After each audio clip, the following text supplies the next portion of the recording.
آج ہم انشاءاللہ اللہ سبحانہ و تعالیٰ کے ایک اور خوبصورت نام السلام کے بارے میں بات کریں گے۔ السلام سراسر سلامتی۔ اللہ سبحانہ و تعالیٰ خود اپنی ذات میں، اپنے افعال میں، اپنی صفات میں سلامت ہے، ہر عیب، ہر نقص سے، ہر اس چیز سے جو اس کے فضل اور کمال کے منافی ہے۔ اسی طرح وہ دوسروں کو بھی سلامتی دینے والا ہے۔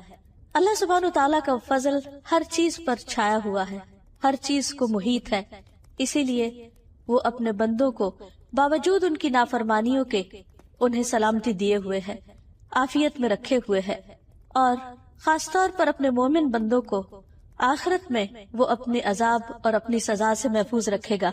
اللہ سبحانہ و تعالیٰ کو سلامتی پسند ہے، اور وہ یہ چاہتا ہے کہ بندوں کے درمیان بھی باہم خیر و بھلائی اور سلامتی کے جذبات اور تعلقات ہوں۔ السلام کا لفظ ایک بہت وسیع لفظ ہے، اس کے اندر کئی معنی پائے جاتے ہیں۔ عربی میں سلم یسلم سلاما و سلامتن کا ایک معنی ہوتا ہے امن، امان، حفاظت اور اطمینان، یعنی ہر طرح کی ظاہری اور باطنی مصیبت اور مکروہ اور عیب سے پاک ہونا۔ اسی طرح یہ لفظ خلاصی اور نجات کے معنوں میں بھی استعمال ہوتا ہے۔ جنت کو دار السلام اسی لیے کہا جاتا ہے کہ وہاں ہر طرح کے مشکلات، تکلیفیں، بڑھاپا، بیماری اور پریشانی اور غم و رنج سے نجات ہوگی اور انسان خلاصی پا جائے گا۔ قرآن مجید میں آتا ہے لہم دار السلام عند ربہم وہو ولیہم بما کانوا یعملون، انہی کے لیے ان کے رب کے ہاں سلامتی کا گھر ہے، یعنی جہاں وہ ہر تکلیف سے سلامت ہوں گے، اور وہ ان کا مددگار ہے ان اعمال کی وجہ سے جو وہ کرتے ہیں۔ یعنی دنیا میں اگر انسان اپنے ایمان کو سلامت رکھے، اللہ سبحانہ تعالیٰ کی حدود کی حفاظت کرے، تو کل انشاءاللہ اللہ تعالیٰ اسے سلامتی کا گھر عطا کریں گے۔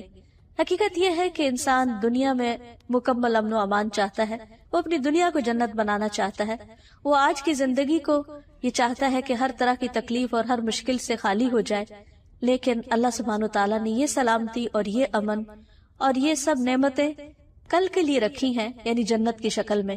اس لیے انسان کو اس دنیا میں رہتے ہوئے اس کی تلاش جاری رکھنی چاہیے اور اس کے لیے محنت کرنی چاہیے۔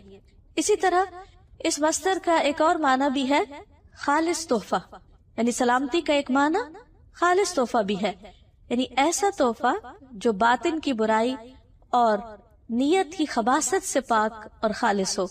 قرآن مجید میں آتا ہے فَإِذَا دَخَلْتُمْ بُيُوتًا فَسَلِّمُوا عَلَىٰ أَنفُسِكُمْ تَحِيَّةً مِّنْ عِندِ اللَّهِ مُبَارَكَةٌ طَيِّبَةٌ، جب تم گھروں میں داخل ہوا کرو تو اپنے گھر والوں کو سلام کہا کرو۔ یہ سلام کیا ہے؟ یہ اللہ سبحانہ تعالیٰ کی طرف سے مبارک اور پاکیزہ تحفہ ہے۔ تو اللہ سبحانہ تعالیٰ نے ہمیں جو سلام کا حکم دیا ہے وہ سلامتی کی دعا بھی ہے اور ایک تحفہ بھی ہے۔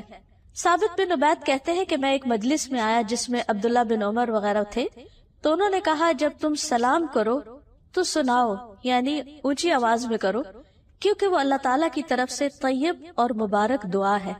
یعنی جب ایک انسان دوسرے کو سلام کرتا ہے تو ایک طرح سے برکت کی دعا دیتا ہے اور سلامتی کی دعا دیتا ہے، اور اس چیز کو مسلمانوں کے درمیان رائج کر کے دراصل اللہ سبحانہ تعالیٰ نے انہیں ایک بہت خوبصورت تحفہ دیا ہے کہ جو وہ ہر وقت ایک دوسرے کو دے سکتے ہیں۔ جیسا کہ ہم جانتے ہیں کہ تحفے کا تبادلہ باہم محبت بڑھاتا ہے، لیکن یہ ممکن نہیں کہ انسان ہر وقت ایک دوسرے کو مادی شکل میں تحفے دے سکے۔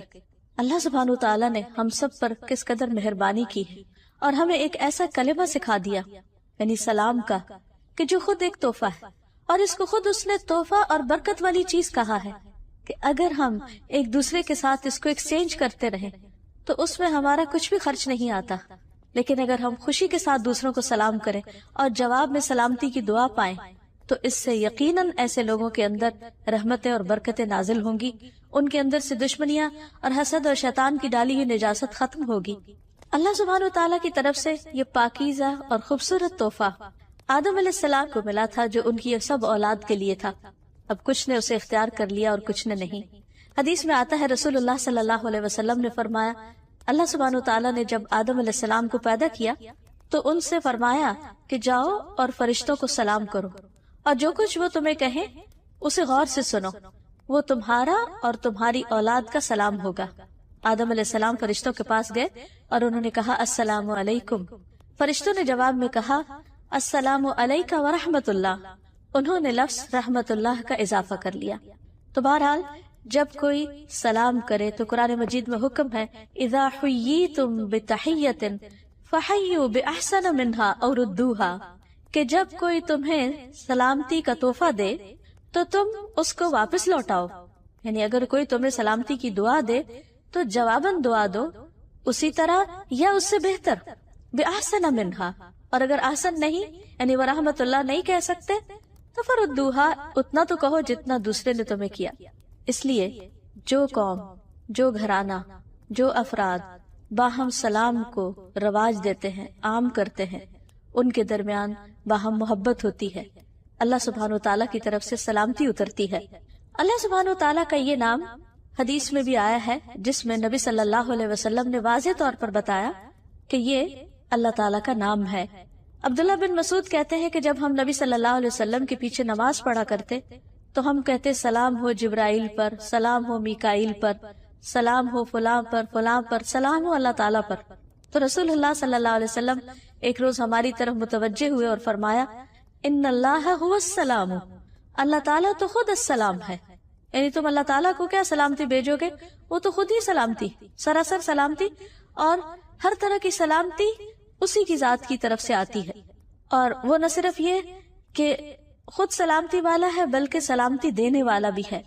نبی صلی اللہ علیہ وسلم ہر نماز کے بعد 3 بار استغفار کرتے، استغفر اللہ استغفر اللہ استغفر اللہ، اور اس کے بعد یہ دعا پڑھا کرتے تھے اللہم انت السلام ومنک السلام تبارکت یا ذا الجلال والاکرام. اے اللہ تو السلام ہے، یعنی تمام عیوب سے پاک ہے، ہر کمی سے پاک ہے، اور تجھی سے سلامتی ہے، یعنی اس کائنات کے اندر